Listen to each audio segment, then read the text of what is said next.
औज़ु बिल्लाहि मिनश्शैतानिर्रजीम बिस्मिल्लाहिर्रहमानिर्रहीम। पहले वक्तों में एक बादशाह था। एक दिन बादशाह और उसके वज़रा बैठे हुए थे। बादशाह ने वज़ीर की तरफ देखा और मुस्कुरा कर पूछा कि तुम्हारी ज़िंदगी की सबसे बड़ी ख्वाहिश क्या है। वज़ीर शर्मा गया, इसने मुंह नीचे कर लिया। बादशाह ने कहका लगाया और बोला, तुम घबराओ मत, बस अपनी ज़िंदगी की सबसे बड़ी ख्वाहिश बताओ। वज़ीर घुटनों पर झुका और आसी से बोला, हुजूर, आप इस दुनिया की खूबसूरत तरीन सल्तनत के मालिक हैं।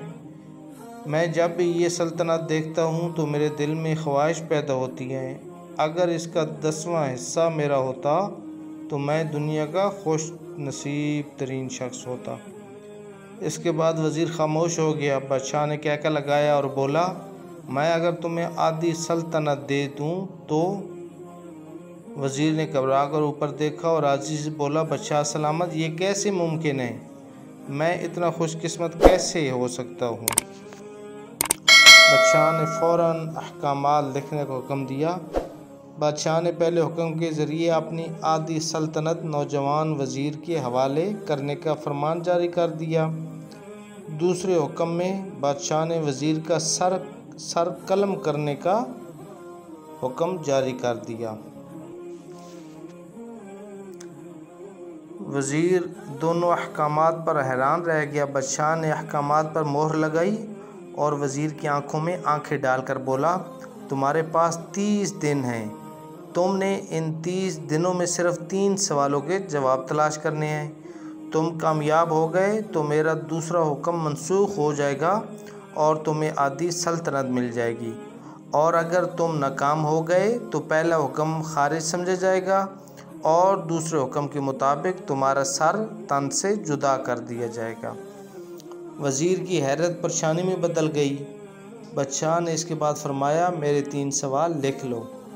वज़ीर ने लिखना शुरू कर दिया। बादशाह ने कहा, इंसान की ज़िंदगी की सबसे बड़ी सच्चाई क्या है?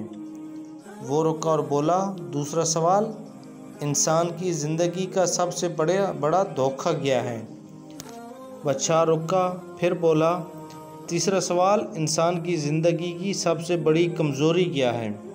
बादशाह ने इसके बाद नकारे पर चोट लगवाई और आवाज़ बुलंद फरमाया, तुम्हारा वक्त अब शुरू होता है। वज़ीर ने दोनों परवाने उठाए और दरबार से दौड़ लगा दी।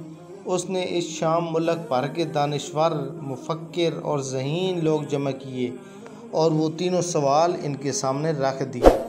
मुल्क भर के दानिश्वर सारी रात बहस करते रहे, लेकिन वज़ीर ने दूसरे दिन दानिश्वर बढ़ा दिए, लेकिन नतीजा वही निकला।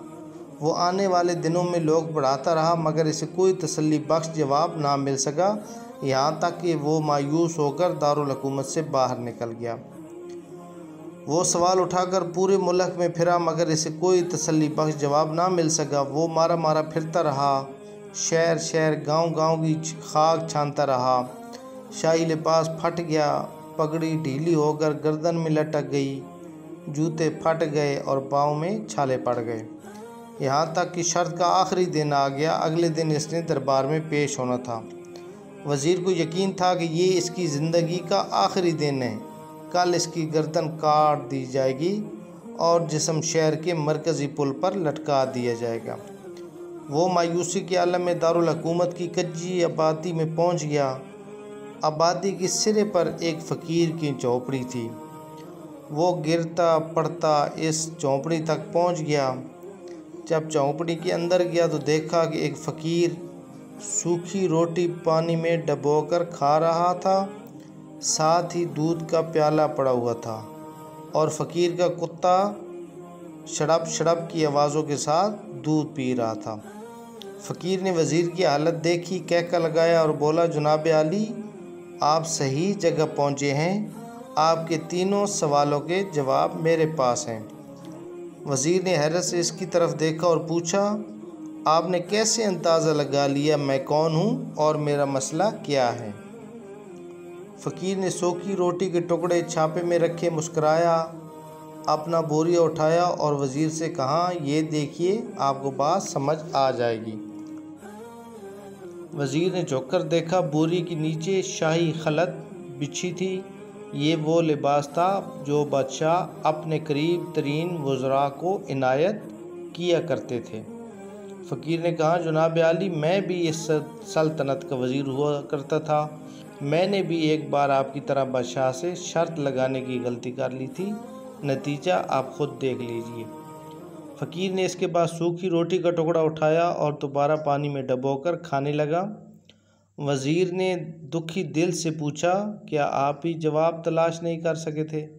फ़कीर ने कहका लगाया और जवाब दिया, मेरा केस आपसे मुख्तलिफ था। मैंने जवाब ढूंढ लिए थे। मैंने बादशाह को जवाब बताए। आदि सल्तनत का परवाना फाड़ा, बादशाह को सलाम किया और इस झोंपड़ी में आकर बैठ गया। मैं और मेरा कुत्ता दोनों मुतमईन ज़िंदगी गुजार रहे हैं। वज़ीर की हैरत बढ़ गई, लेकिन ये साबिक वज़ीर की हिमाकत के तजिए का वक्त नहीं था। जवाब मालूम करने की कड़ी थी। चुनाचे उस वज़ीर ने फ़कीर से अपने सवालों के जवाब पूछना शुरू किए। क्या आप मुझे सवालों के जवाब दे सकते हैं? फ़कीर ने हाँ में गर्दन हिलाकर जवाब दिया। मैं पहले 2 सवालों का जवाब मुफ्त दूँगा, लेकिन तीसरे जवाब के लिए तुम्हें कीमत अदा करनी होगी। वज़ीर के पास शर्त मानने के सिवा कोई चारा ना था। इसने फ़ौरन हाँ में गर्दन हिला दी। फ़कीर बोला, पहले सवाल का जवाब ये है कि दुनिया की सबसे बड़ी सच्चाई मौत है। इंसान कोई भी हो, कुछ भी हो, वो इस सच्चाई से नहीं बच सकता। वो रुका और बोला, दूसरे सवाल का जवाब, इंसान की ज़िंदगी का सबसे बड़ा धोखा ज़िंदगी है। हम में से हर शख्स ज़िंदगी को दायमी समझकर इसके धोखे में आ जाता है। फ़कीर के दोनों जवाब नाकाबिले तरदीद थे। वज़ीर सरशार हो गया। उसने अब तीसरे जवाब के लिए फ़कीर से शर्त पूछी।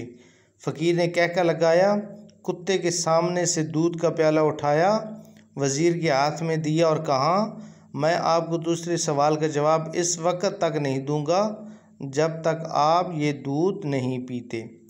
वज़ीर के माथे पर पसीना आ गया। इसने नफ़रत से प्याला ज़मीन पर रख दिया। वो किसी कीमत पर कुत्ते का जूठा दूध नहीं पीना चाहता था। फ़कीर ने कंधे उचकाए और कहा, तुम्हारे पास अब 2 रास्ते हैं। तुम इनकार कर दो और शाही जल्लाद कल तुम्हारा सर कलम कर देगा, या फिर तुम ये आधा प्याला दूध पी जाओ और तुम्हारी जान बच जाएगी और तुम आधी सल्तनत के मालिक भी बन जाओगे। फ़ैसला बहरहाल तुमने करना है। वज़ीर मखमसे में फंस गया। एक तरफ ज़िंदगी और आधी सल्तनत थी और दूसरी तरफ कुत्ते का जूठा दूध था। वो सोचता रहा यहाँ तक कि जान और माल जीत गया और इज़्ज़त नफ्स हार गई। वज़ीर ने प्याला उठाया और एक ही सांस में दूध पी गया। फ़कीर ने कहका लगाया और बोला, मेरे बच्चे, इंसान की सबसे बड़ी कमज़ोरी गर्ज़ है। ये तेरे तीसरे सवाल का जवाब है कि इंसान की सबसे बड़ी कमज़ोरी गर्ज़ होती हैं। ये इसे कुत्ते का जूठा दूध पीने तक मजबूर कर देती हैं और ये वो सच हैं जिसने मुझे सल्तनत का परवाना फाड़कर इस गुठिया में बैठने पर मजबूर कर दिया था। मैं जान गया था, मैं जूं ज़िंदगी के धोखे में आऊँगा, मैं मौत की सच्चाई को फरामोश करता जाऊँगा और मैं मौत को जितना फरामोश करता जाऊँगा, मैं इतना ही गर्ज़ की दलदल में धंसता जाऊँगा और मुझे रोज़ इस दलदल में सांस लेने के लिए गर्ज़ का खलीज दूध पीना पड़ेगा। लिहाजा मेरा मशवरा है, ज़िंदगी के इन तीनों हकीकतों को जान लो, तुम्हारी ज़िंदगी अच्छी गुजरेगी। वज़ीर खजालत, शर्मिंदगी और ख़ुद तरसी का तोहफ़ा लेकर फ़कीर की कठिया से निकला और महल की तरफ चल पड़ा। वो जूं महल के करीब पहुंच रहा था, इसके एहसास शर्मिंदगी में इजाफ़ा हो रहा था। इसके अंदर ज़िल्लत का एहसास बढ़ रहा था। वो इस एहसास के साथ महल के दरवाज़े पर पहुंचा। इसके सीने में खौफनाक टीस उठी। वो घोड़े से गिरा, लंबी हिचकी ली और इसकी रूह कफ से अंसरी से परवाज़ कर गई। इस वाक़े से हमें भी ये सबक मिलता है कि हमें किसी दिन किसी ठंडी जगह पर बैठकर ज़िंदगी के इन बुनियादी सवालों पर ज़रूर गौर करना चाहिए। हमें ये सोचना चाहिए हम लोग कहीं ज़िंदगी के धोखे में आकर गर्ज़ के पीछे तो नहीं भाग रहे, हम लोग कहीं मौत को फरामोश तो नहीं कर बैठे। अल्लाह पाक हम सब पर अपनी रहम फरमाए। अगर हमारी वीडियो आपको अच्छी लगी तो प्लीज़ इसे लाइक कर देना और हमारे चैनल को सब्सक्राइब कर देना और बेल के आइकन को प्रेस कर देना ताकि इसी तरह की हर नई आने वाली वीडियो आप तक पहुंचती रहे। अल्लाह ताला आप सबका हामी नासिर हो। वस्सलाम व रहमतुल्लाह।